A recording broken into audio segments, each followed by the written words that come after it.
Everyone welcome back to the channel. तो मैं एक सॉफ्टवेयर इंजीनियर हूं और मैं ट्रेडर बनने की जर्नी में हूं। तो अगर आपको भी इस जर्नी में मेरे साथ रहना है तो आप ज़रूर इस चैनल को सब्सक्राइब करें।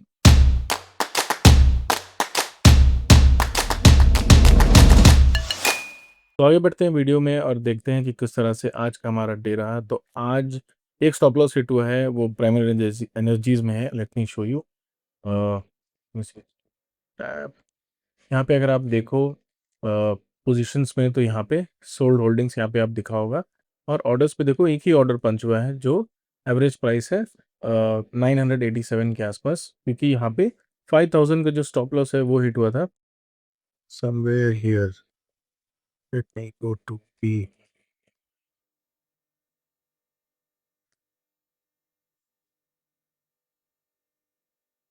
यहाँ पे अगर आप देखो, ये ने चार्ट बनाया था इसरे, सॉरी, रिस्क रिवॉर्ड रेशियो को इग्नोर करो। यहाँ पे हमने आई थिंक कुछ डिस्कस करते करते इसको बढ़ा दिया था समवेयर अराउंड। हमने सोचा था इस तरह का यहाँ पे एक ट्रेड में देखने को मिलेगा। यहाँ से मार्केट हो सकता है कंटिन्यूसली इस एरिया को इस एरिया में घूम रहा है, तो हो सकता है यहाँ से एक ऊपर की तरफ ट्रेड देखने को मिलेगा। यहाँ आई थिंक 5000 के आसपास इसने टच किया, 987 के आसपास, उसके बाद ये ऊपर चला गया। तो वो थोड़ा बुरा लगा, बिकॉज यहाँ पे अगर आप देखो तो अभी भी 1200 के माइनस दिखा रहा है। तो इसका मतलब ये 3800 के आसपास ही क्लोज होता। बट इट इज़ फाइन, क्योंकि यहाँ पे बहुत बार अगर मैं लॉस कट ना करूँ तो ये बहुत रिस्क होता है। हो सकता है कि ये कंटिन्यूसली यहाँ पे एंड ऑफ द डे यहाँ रुकता नहीं और थोड़ा नीचे आ जाता, तो यहाँ पे बहुत बड़ा लॉस हो जाता मुझे। तो मैं कभी लॉस को नो इग्नोर नहीं करता हूँ। उसमें मैं 100% श्योरली, अगर 5000 के आसपास आता है या 5000 अगर मुझे स्क्रीन पे दिख गया, तो मैं इमीडिएटली उसे स्क्वायर ऑफ करता हूँ। अगर वो उसके बाद ज़ीरो पे वापस पूरा रिकवर भी कर जाए, या फिर 10,000 भी चल जाए, मुझे कोई फ़र्क नहीं पड़ेगा। मेरे लिए दोनों सेम है। बिकॉज़ यहाँ पे अगर आप लॉस को कैरी फॉरवर्ड करोगे, अगर आप लॉस को कट नहीं करोगे और आप इस उम्मीद में बैठ जाओगे कि ये लॉस रिकवर हो जाएगा, तो हो सकता है आपको बहुत ज़्यादा लॉस हो जाए। तो यहाँ पे उसी वजह से लॉस को मैंने इमीडिएटली कट किया। और यहाँ पे अगर आप देखो, दूसरा स्टॉक जो पॉजिटिव साइड बहुत अच्छा परफॉर्म कर रहा है वो है सीएंट। सीएंट को अगर आप देखो तो एक बहुत ही शानदार यहाँ पे वीकली चार्ट पे अभी एक कैंडल बना है। वॉल्यूम भी बहुत ज़्यादा इंजेक्ट हुआ, अगर आप देखो बहुत अच्छा वॉल्यूम यहाँ पे आया है। तो यहाँ पे मैंने अभी तक इसको स्क्वायर ऑफ नहीं किया है, सेल नहीं किया है, बिकॉज यहाँ पे हमारा टारगेट था अराउंड 15%। जो जनरल टारगेट रहता है वो तो है, लेकिन जिस तरह से ये स्टॉक मूव कर रहा है, आई फील यहाँ पे और थोड़ा हो सकता है कि स्टॉक ऊपर जाए, जो हमारा टारगेट है 24% 25% का, उसको ये अचीव कर जाए, क्योंकि इसका जो अभी फिलहाल डिस्टेंस है वो इस एरिया में है। तो अगर जिस तरह से ये स्टॉक मूव कर रहा है, तो हो सकता है ये ऊपर की तरफ जाए। और अगर ये नीचे की तरफ वापस भी टर्न लेता है, तो यहाँ पे 10,000 के आसपास मैं यहाँ पे एक स्टॉप लॉस रखा हूँ। स्क्रीन पे तो नहीं रखा हूँ, बट 10,000 के आसपास जब भी ये एमटीएम दिखाएगा, अभी अराउंड 16 के आसपास है, 10 के आसपास जब ये एमटीएम दिखाने लगेगा, तो यहाँ पे मैं इसको स्क्वायर ऑफ कर दूंगा, क्योंकि हो सकता है इस तरह ये करके फिर ऊपर की तरफ जाए। तो यहाँ पे एक अच्छा ट्रेड हमें देखने को मिल सकता है, इसीलिए अभी तक स्क्वायर ऑफ नहीं किया। बाकी स्टॉक्स को अगर आप देखो, तो हो सकता है आदित्य बिरला रियल एस्टेट में हमें एक स्टॉप लॉस देखने को मिले, कि जिस तरह से ये मूव कर रहा है, हो सकता है कि इसमें एक स्टॉप लॉस आ जाए। ये नीचे की तरफ एक टर्न ले रहा है। अगर आप देखो, जो कैंडल है, कैंडल में बहुत ही बड़ा स्पाइक है ऊपर की तरफ, और उसके बाद उसको पुल करके नीचे की तरफ लाया गया है। तो यहाँ से अगर ये कंटिन्यू होता है, तो हो सकता है हमारा स्टॉप लॉस जो है वो हिट हो जाए। इन्वर्टेड हैमर का एक कैंडल हमें इसमें देखने को मिल रहा है। बाकी सब अगर स्टॉक्स देखें, एलटी फूड्स बहुत ही अच्छी रैली देखने को मिली थी, लेकिन फिर से ये वापस अपने जोन पे आ गया है। तो यहाँ पे 5000 के आसपास इसका एक प्रॉफिट चल रहा है। आई डोंट नो यहाँ पे किस तरह से इसको इवैल्यूएट किया जाए। अगर आप देखो यहाँ पे वीकली चार्ट में, तो स्पाइक्स इसमें बहुत ज़्यादा लगते हैं। इसी वजह से थोड़ा हमें देखना होगा किस तरह से इसको इवैल्यूएट करें। अगर यहाँ देखो, स्पाइक्स बहुत बड़े बड़े लगते हैं, तो यहाँ पे इन स्पाइक्स में हो सकता है कि हमारा स्टॉप लॉस भी चला जाए और टारगेट भी चला जाए। अगर टारगेट हिट करता है 15% का, तो मैं निकाल दूंगा। आई थिंक 13% के आसपास अभी तक हमें देखने को मिला है, 15 के आसपास आता है, तो मैं स्क्वायर ऑफ कर दूंगा। और नेक्स्ट अगर आप देखो, I think L N T में यहाँ पे एक हमें छोटा सा डिप देखने को मिला है। L N T, L N T, हाँ यहाँ पे देखो छोटा सा डिप देखने को मिला है। बट यहाँ से अगर ये स्टॉक थोड़ा सा भी रिकवर करता है यहाँ से, ये बहुत अच्छी रैली देके जाएगा।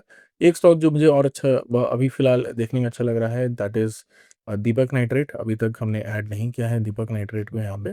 तो दीपक नाइट्रेट को हो सकता है कि मैं ऐड करूँ, कि जिस तरह से इस एरिया में घूम रहे हैं, हो सकता है थोड़ा और घूमें और उसके बाद यहाँ पे एक ब्रेकआउट मिले, तो इसको मॉनिटर करते रहूँगा। और सेकंड इज़ ग्राविटा। यहाँ पे आप देखो तो यहाँ पे भी अभी जो हमने प्लान किया था कि यहाँ पे बाई करेंगे, सॉरी, यहाँ पे बाई करेंगे, तो अभी तक इस एरिया तक आया नहीं है। लेकिन यहाँ से जब ये निकलेगा तब यहाँ पे एक अच्छा टारगेट हमें देखने को मिलेगा। और यहाँ पे जो स्टॉप लॉस है लेकिन वो बड़ा हो जाएगा, ऑलमोस्ट 6 से 7% का स्टॉप लॉस होगा। और 1:3 अगर आप देखो तो ऑलमोस्ट हमें जो प्रॉफिट है वो 20% का यहाँ पे मिलेगा। तो यहाँ ये ट्रेड हमें मिल सकता है। Urban Cap, it is going good यहाँ पे, but we don't have it in our portfolio. यहाँ पे इस पोर्टफोलियो में नहीं है। बहुत सारे स्टॉक्स हैं जो अच्छा परफॉर्म कर रहे हैं। बिकॉज़ वो अच्छा परफॉर्म कर रहे हैं, हम उनको उनको एनालाइज़ कर रहे हैं। वरना आई थिंक ऐसे बहुत सारे स्टॉक थे जो हमने ऐड किए थे एनालाइज़ करने के लिए, लेकिन because they were not performing, हमने उसको अपने पोर्टफोलियो से निकाल दिया। तो यहाँ पे अभी फ़िलहाल देखना होगा किस तरह से निफ्टी मूव करेगा, क्योंकि निफ्टी के हिसाब से ही सारे स्टॉक्स ही मूव करेंगे। 3 दिन अगर आप देखो, 3 दिन नेगेटिव मूव है।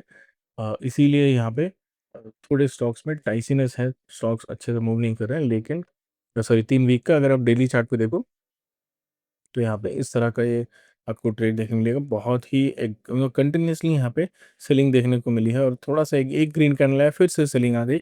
तो यहाँ पे अगर ये नीचे की तरफ मूव करता है तो यहाँ पे स्टॉक्स में अच्छी सेलिंग हमें देखने को मिलेगी। फिर से जो सेलिंग है धीरे-धीरे करके स्टॉक्स में देखने को मिलेगा, और उसके बाद फिर जब ये रिकवर करेगा इस एरिया के आस-पास से, तब यहाँ पे हमें एक अच्छी रैली देखने को मिलेगी। फिलहाल ऐसा लग रहा है कि निफ्टी रिकवर कर जाएगा, बिकॉज़ यहाँ पे बहुत दिन से कंटिन्यूअसली निफ्टी में जो है फिलहाल सेलिंग चल रही है। तो धीरे-धीरे करके एक पॉजिटिविटी उसमें आएगी, लेकिन वो कब आएगी ये किसी को नहीं पता। बहुत सारे स्टॉक हैं, they are performing good, but जो पैटर्न है वो जिस पैटर्न में मैं ट्रेड करता हूँ वो मुझे देखने को नहीं मिला। इसीलिए बहुत सारे स्टॉक्स को फिलहाल मैंने ऐड नहीं किया है।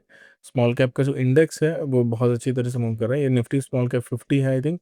इस इंडेक्स में अगर आप देखो तो ये ब्रेकआउट देखने ऐसा लग रहा है कि ब्रेकआउट मिल जाएगा यहाँ से। ब्रेकआउट मिल चुका है, आई थिंक ये 52 वीक हाई में है, सॉरी। यहाँ पे अगर आप देखो, ज़ूम आउट करो तब ये पता चल रहा है कि यहाँ पे अगर आप देखो तो ब्रेकआउट मिल चुका है। और इसीलिए धीरे-धीरे करके स्मॉल कैप में एक अच्छी रिकवरी देखने को मिली है with IT stocks. IT stocks मुझे लगता है कि आने वाले दिनों में बहुत अच्छा परफॉर्म करेंगे। इवन बहुत सारे स्टॉक्स में अगर आप देखो बहुत ही अच्छे वैल्यूएशन पे है।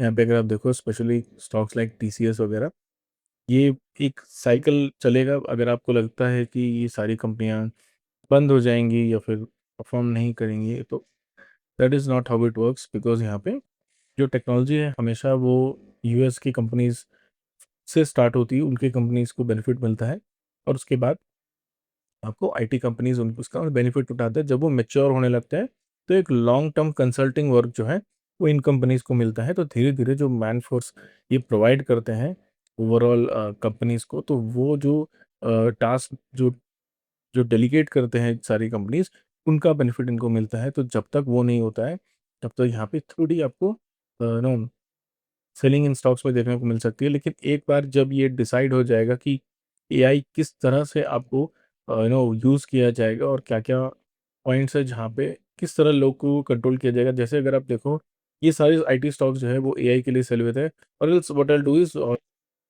मैं एक डिटेल वीडियो इस पे बना दूँगा कि यूएस स्टॉक्स और इंडियन स्टॉक्स में कैसे आप ट्रेड करो, क्योंकि बहुत ही अच्छा एक पैटर्न होता है जिसको आपको देखना पड़ता है कि यूएस स्टॉक्स में भी अगर आप देखो, बहुत सारे ऐसे स्टॉक होते हैं जो आप अच्छे से ट्रेड करके उनका बेनिफिट ले सकते हैं।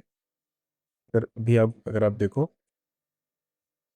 नेटफ्लिक्स, अगर आप नेटफ्लिक्स को देखो, तो नेटफ्लिक्स को अगर आप देखो 68 के आसपास मैंने यहाँ पे एक ट्रेंड लाइन बनाई थी, और मैंने बहुत दिन पहले बनाई थी, ऐसे नहीं कि अभी है, क्योंकि यहाँ पे इसका एक सपोर्ट था। आप देखो, एक सपोर्ट था, सपोर्ट के आसपास आया और यहाँ से एक बाउंस देखने को मिला है।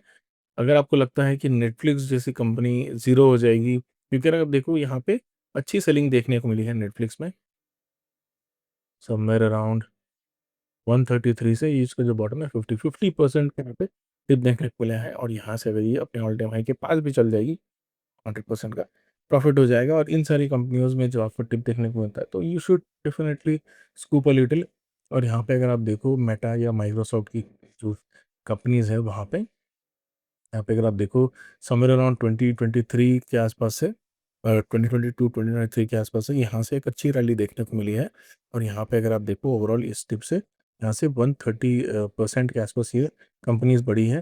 तो ये जो रैली है वो इसलिए आई थी क्योंकि एआई का जो मूव है उन इन कंपनीज़ में मिला था जो कि एक सेकेंडरी कंपनी है।